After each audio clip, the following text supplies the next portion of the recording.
Ito na yung Grand Olive. Silipin natin kung papasukin tayo.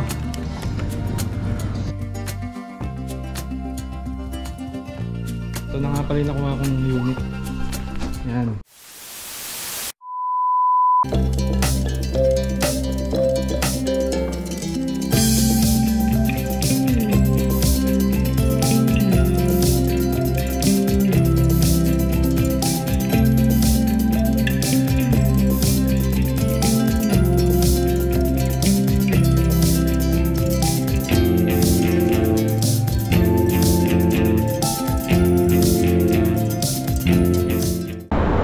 Mga kapadyak, nandito nga pala tayo sa Quirino Highway. Pupunta nga pala ako ngayon ng Bulacan. Sisilipin ko yung bahay na binili ko dun sa may Grand Olive. Tara, samahan nyo ako. Silipin natin kung ano na itsura nya. Nandito na nga pala tayo sa SM City San Jose del Monte. Yung binili ko nga palang bahay, malapit lang siya dito, mga 1 to 2 kilometers lang galing SM. Pag nakita nyo na yung Skyline Hospital, kakano na kayo doon. Yun yung street ng Skyline Road. Along doon lang yung Grand Olive.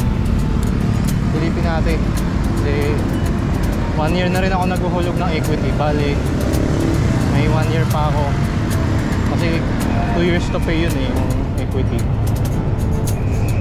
Silipin natin ngayon kung ano na nangyari. Kasi nung last punta namin yung March pa, parang malapit na siyang magawa. Ngayon, titingnan ko lang yung update kung anong meron. Nakalagpas na nga pala tayo ng Tungko. Ito nga pala, bagong establishment lang din to. Parang Wilcon siya. Parang 1 year pa lang yata yan. Nakikit.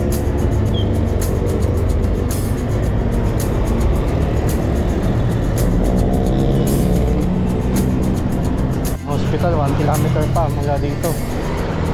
So yun, mga 1 kilometer mahigit nga siya yung Grand Olive.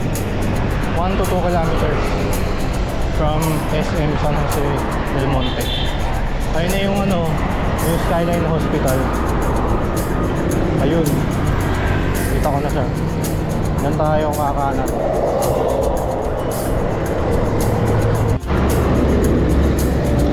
Ayun mga kapadyak, mga viewers, dito nga pala tayo kakanan sa kanto ng Skyline. Dito sa bandang kaliwa ko yung Skyline Hospital. Ayan, napakalaking hospital yan. Parang St. Luke's ang datingan yan. Lusong dito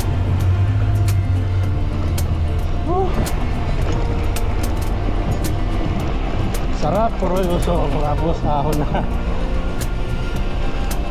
Ayan.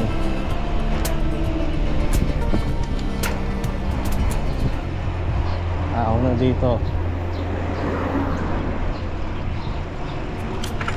Bandang kanan din pala yung Grand Olives. After nyan, ayan, nakikita ko na yung mga tents ng Grand Olive na yan. Hindi, doon pa pala. Hindi, tama. Oo nga, Grand Olive na to. Ayan, ang daming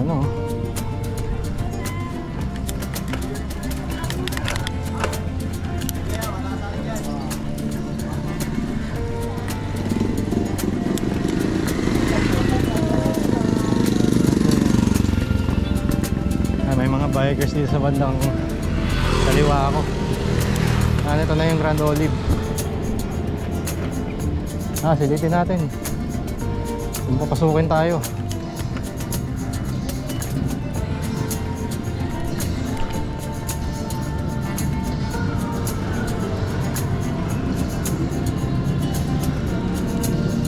Si ate kuya. Ayun guys, nandito na tayo sa loob ng Grand Olive. Pinapasok tayo ng guard. din. Ayan, may abang na pala yung ano. Abang na yung kuryente.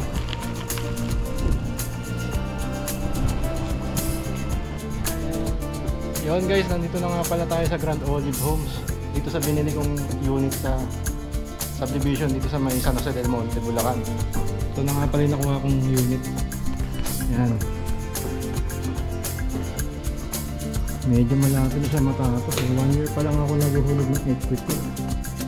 Nung kinuha ko to, wala pa to eh. Hollow blocks pa lang yung nakikita ko sa labas. Ayan. Ito na siya. Malapit na siyang magawa. Ang bintana, ayan. Malit lang to. Ayan, may second floor siya. Kasi ito na nga pala yung banyo. Update yan. Ito na yung banyo. Meron na rin yung doho. Pero wala pa itong tubig yata. Ayan, wala pa. Wala pa. Pila, wala pa. Tapos ito yung sa likod. Pwede mo siyang gawing dirty kitchen. Ayan. Malaki itong nakuha kong likod eh. Kasi nung tinitingnan, namimili ako ng ano, ng unit, chinek ko talaga yung floor area. Saka yung ano, yung lote. Yung malaking lote yan tinuha ko. So ano dito, gawa na rin to. Lalagyan na lang ng ano, sink.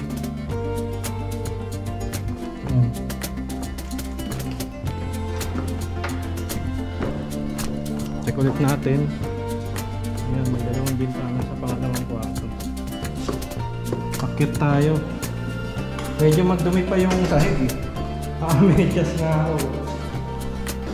Makit na ako kanina kasi binidyo ko sila yun na. Ayan, akit tayo dito sa yung floor. Ano lang ito, kahoy. Tapos ito, naka-tiles.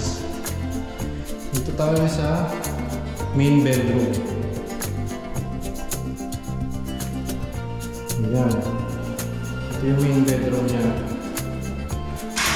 Buksan natin ito. Ayan, ang lamig. Dito nga pala yung terrace. Tapos itong terrace nga pala to, lalagyan to ng ano, yung stainless tsaka na glass na balkonahe. Ayan, nakaano dito. Masarap dito magkape pag umaga. Paggawa na to. Ayan. Napit na siya magawa. Kaya nga pala ako pumunta dito kasi nag-text yung ano sa akin, yung mismong developer nitong ano, Grand Olive, na pwede ko na daw siyang ilakad sa ano, sa banking, sa mga kunyari sa bangko, financing. Pwede ko na daw siyang ilakad doon. Applyan ko na daw. Kaso nung tinatawagan ko kay Laika, yun nga, pwede naman daw ituloy yung equity na ano, kasi 1 year pa lang ako naguhulog nito. Bali 2 years yung ano, equity nito. Tapos ayun, isasagad ko na lang siya ng 2 years. Tapos saka na lang ako mag-apply ng financing, bank financing, o kaya pag-TV. Yan, ito yung second na ano, na kwarto. Mas maliit siya kumpara dun sa isa. Kung nakita nyo nga pala yung video ng ano ko, nung una kong video dito sa Grand Olive, tumitingin pa lang kami ng ano, model unit. I-click nyo na lang tong link na to. Tapos yun yung sample na ano. Tapos ito ngayon, buti nga pinapasok ako ng guard eh. Hindi nga sila mag-igpit. Dati kasi mag-igpit pa. Hindi sila basta-basta nagpapapasok dati. Ayan. Ang laki ng ano, garahe. Kasya ng isang sasakyan at isang bike. Ayan, motor. Ang ganda dito guys kasi onti lang yung unit na to eh. Kumbaga magkakakilala kayo sa community na to pag natapos ng ibang bahay. Pag nag-turnover na. Bilang lang yung mga kapitbahay mo kasi onti lang itong unit dito. Nasa parang 200 plus lang yung bahay. 200 ba o parang 100 plus? Sa ganun. Kung sa mga gustong kumuha pala dito sa Nag-Antoli, mag-message na lang kayo sa akin kung yung kumuha dito. Para bibigay ko sa inyo yung information. Magkano yung halaga ng mga bahay dito. Update lang naman ito. Ayan. Hindi na ako. Pero magpapahinga muna ako. Medyo napagod ako eh. Nag-bike lang kasi ako. Sarado ko lang itong mga bintana. Ang ganda ng kulay niya noon. Gusto ko yung kulay ng bahay na to kasi simple lang, gray tsaka gray tsaka white. Tapos tingnan nyo naman ang ganda ng pintura. Diba? Yung pagtingin ko talaga sa model unit, nagustuhan ko na talaga siya kasi ang ganda. Pero syempre, nakita na yung pinakamalaki, yung merong garahe. Ay, yung merong yung corner lot pala. Ito kasing nakuha ko, to, yung nasa gitna. Gitnang lote. Ito yung pinakamura na pinakamurang model unit na kinuha ko. Ito yun. Kasi yun lang yung budget natin. Yan. So, sa mga hindi pa pala nakaka-subscribe dyan, mag-subscribe na kayo para updated kayo sa mga next videos natin. Kung gusto nyo makapanood ng mga ganitong video, saka mga travel vlog, mga bike vlog, consider nyo na rin na i-subscribe ako. So ayun guys, paano pa yan? Hanggang sa muli, paalam!